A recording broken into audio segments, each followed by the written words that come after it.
Now, to start off this week's episode of the Shaney Show, you may or may not notice I'm trying different mics since last episode's quality wasn't the best. I'm going to be trying different things through the weeks until some sticks.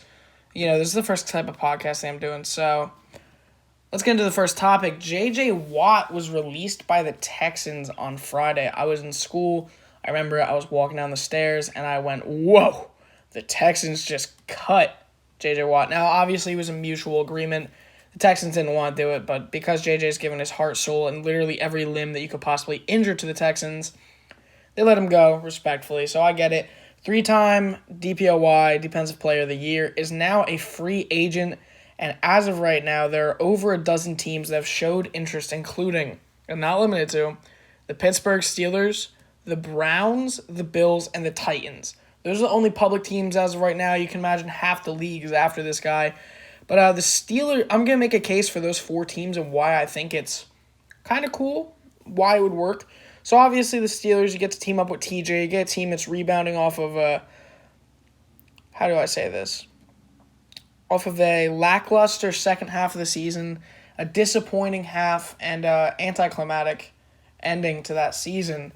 So you're adding even more force to that defense, even though offense would need to fix, but the defense is really getting a boost, And they have Ryan Fitzpatrick, Minka Fitzpatrick, Minka Fitzpatrick, TJ Watt, and JJ Watt all on defense.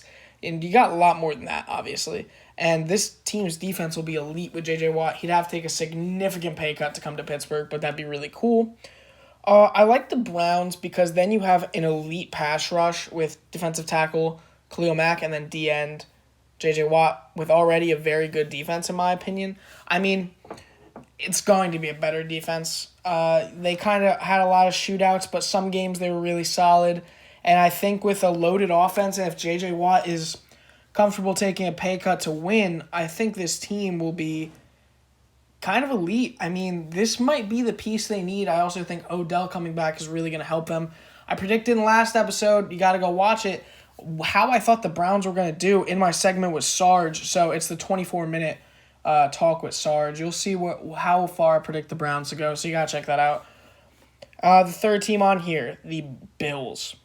The Bills defense, the scary defense, one of the scariest defenses in the league and one of the most upcoming defenses right now, is going to get a whole lot better with J.J. Watt. Now, historically, the Bills defense has always been a nasty, tough, and rough team. Adding J.J. Watt to this, I can just see him. I'm a Patriots fan. Seeing J.J. Watt in the blue and red and white and, in the snow, because he's played in Houston for so many years, in the snow out in Buffalo, that's an amazing image in my head, and I know all Bills fans are like, wow. Hopefully, again, I keep saying pay cuts. All four of these teams, he's going to have to take a pay cut, and to go to a team that he wants to win with, he's going to have to take a pay cut. Unless they have an absurd amount of cap space, like the Seahawks if they lose Russell Wilson or the Eagles if they lose Carson Wentz, then I could see him going somewhere and making a bigger deal. But taking a pay cut and winning, I think J.J. Watt will take it. He has a lot of money amassed over his career anyway with the Texans. He has a lot of endorsements for literally probably everything a protein you could get and every single athletic tape you could get, J.J. Watt's on it. But I like the Bills a lot. And then the Titans, this one I just don't see happening. I mean, they went big in free agency last year and got 2 defensive stars that just did not pan out the whole season. They got upset in the first round of the playoffs against Lamar Jackson, which is something that shouldn't happen because Lamar Jackson is a historic playoff choker in his first 3 seasons. But J.J. Watt would obviously make this team amazing. It's another high-profile star. This time I don't think it would just be a name. I feel like you'd get a lot of production out of J.J. Watt. J.J. Watt would be a force to be reckoned with. He's not to be taken lightly in the slightest.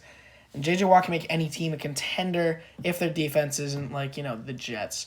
There are some teams I'm just going to get into real quick that I could totally see him going with, such as the Patriots, my team. Again, pay cut, but winning culture, defense that needs a little bit of a revamp. Matt Patricia as defensive coordinator and one of the best defensive coordinators in the league. I always knew he wasn't going to work out a head coach, but defensive coordinator is always, he's a very good defensive coordinator. It's the same as Todd Bowles, wasn't a very great head coach. Defensive coordinator, just won a Super Bowl in Tampa. So Another team, people are saying Tampa. He would have to take, like, if he goes to Tampa, I'm not going to be a Tampa fan regardless. But if he goes to Tampa, they could easily go back-to-back with that defense because that defense held Patrick Mahomes and their offense to 9 points, not a single touchdown. So J.J. Watt on that defense just makes that team incredible. You could also say, because I know T.J. Watt, not this year, but pretty soon is going to be a free agent in the next upcoming year or so. And you know they want to team up. So if it's in Pittsburgh, it's in Pittsburgh. If it's whatever team JJ lands on, it's whatever team JJ lands on. Or maybe they're going to plan their contract so they end at the exact same time so they can go to a team together. I think that's what they want to do.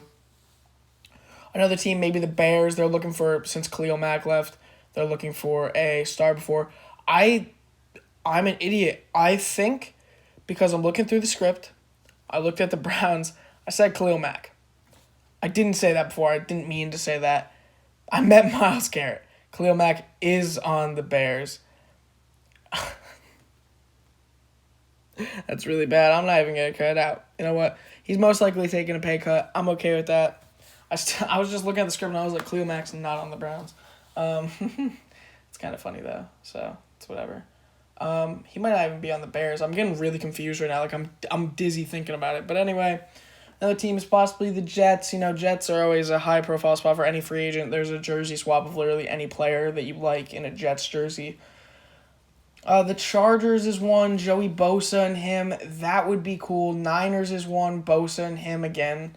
That would be cool. Imagine if all four, the Watts and the Bosa's teamed, or the five, because I think there's 3 Watts in the league, and the Bosa's teamed up. That'd be the scariest defense of all time. Of course, there's teams like the Chiefs who always get a high-profile free agent in free agency for cheap. Somehow they get him for no money, like Le'Veon Bell. Well, they got him mid-season, but there was a lot of players last year. The Ravens, of course, they could use a revamp on defense.